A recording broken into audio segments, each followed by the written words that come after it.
Seluruh insan aparatur sipil negara atau ASN, TNI maupun Polri dan pensiunan mendapatkan kabar bahagia. Pemerintah memastikan akan memberikan insentif tambahan. Insentif yang dimaksud adalah pencairan tunjangan hari raya atau THR yang akan disalurkan sejak H-10 sebelum perayaan Hari Raya Idul Fitri. Bukan hanya itu, mereka juga akan diberikan gaji ke-13 sebelum tahun ajaran baru.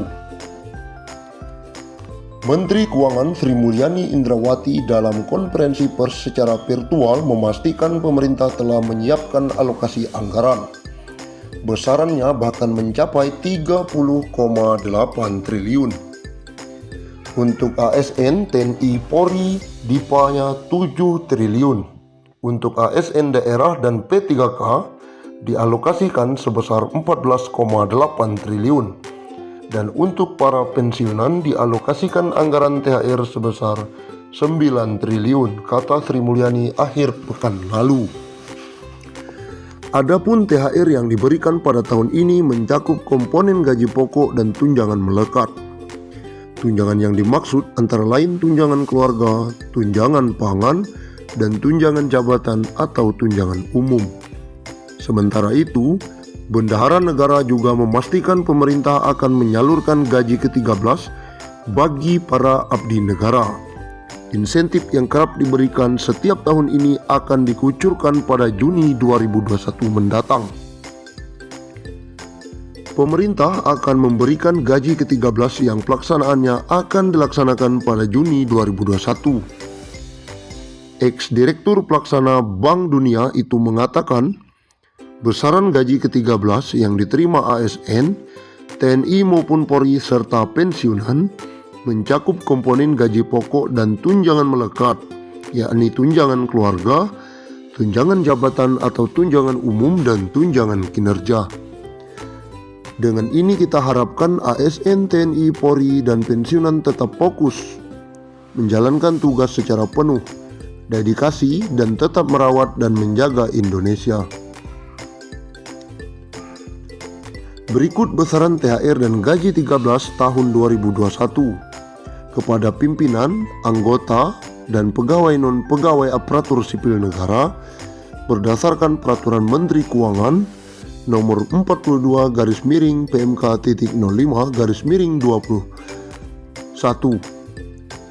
Pimpinan dan anggota lembaga non-struktural, ketua atau kepala atau dengan sebutan lain Rp9.592.000, wakil ketua atau wakil kepala atau dengan sebutan lain Rp8.793.000, sekretaris atau dengan sebutan lain Rp7.993.000, anggota Rp7.993.000, pejabat eselon 1 atau pejabat tinggi utama atau pejabat pimpinan tinggi madya Rp9.592.000, eselon 2 atau pejabat pimpinan tinggi pratama Rp7.342.000, eselon 3 atau pejabat administrator Rp5.352.000, eselon 4 atau pejabat pengawas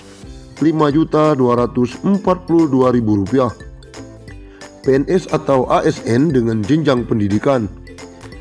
Pertama, pendidikan SD SMP sederajat, masa kerja sampai dengan 10 tahun Rp2.235.000, masa kerja di atas 10 sampai 20 tahun Rp2.569.000, masa kerja di atas 20 tahun Rp2.971.000.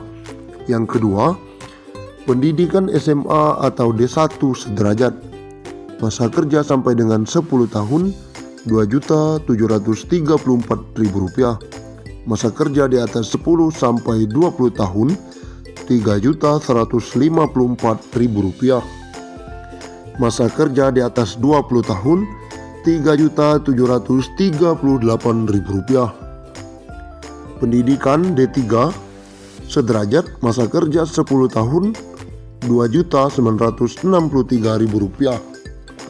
Masa kerja di atas 10 sampai 20 tahun Rp3.411.000. Masa kerja di atas 20 tahun Rp4.046.000. Yang keempat, pendidikan S1 atau D4 sederajat. Masa kerja sampai dengan 10 tahun Rp3.489.000. Masa kerja di atas 10 sampai 20 tahun Rp4.043.000. Masa kerja di atas 20 tahun Rp4.765.000. Yang kelima, pendidikan S2 S3 sederajat. Masa kerja sampai dengan 10 tahun Rp3.713.000. Masa kerja di atas 10 sampai 20 tahun Rp4.306.000. Masa kerja di atas 20 tahun Rp5.110.000.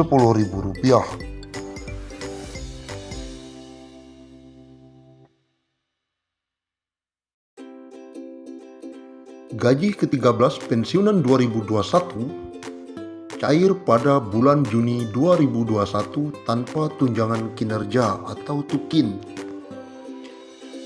Hal itu sebagaimana diungkapkan Menteri Keuangan atau Menq RI Sri Mulyani. Pemerintah akan memberikan gaji ke-13 yang pelaksanaannya akan dilaksanakan pada Juni 2021, ujar Sri Mulyani. Keputusan ini dalam PMK nomor 42/PMK.05/2021 tentang petunjuk teknis pelaksanaan THR dan gaji ke-13. Berdasarkan PMK itu, selain gaji ke-13, mereka juga akan mendapatkan THR. Namun untuk THR ini belum ada penjelasan lebih lanjut dan detail dari pihak pemerintah. Adapun ASN yang berhak mendapatkan THR dan gaji ke-13 antara lain PNS dan CPNS, P3K, prajurit TNI, anggota Polri, dan pejabat negara. Sri Mulyani menyampaikan, seperti halnya tahun lalu, gaji ke-13 tahun ini juga tidak akan disertai dengan tunjangan kinerja. Meski begitu, Sri Mulyani berharap penghapusan komponen tunjangan kinerja ini tidak mempengaruhi fokus PNS, TNI, dan Polri dalam melaksanakan tugas dan menjaga Indonesia. Lantas, berapa besaran tunjangan kinerja yang tak dimasukkan dalam gaji ke-13? Berdasarkan Peraturan Kepala Badan Kepegawaian Negara Nomor 20 Tahun 2011 tentang pedoman perhitungan tunjangan kinerja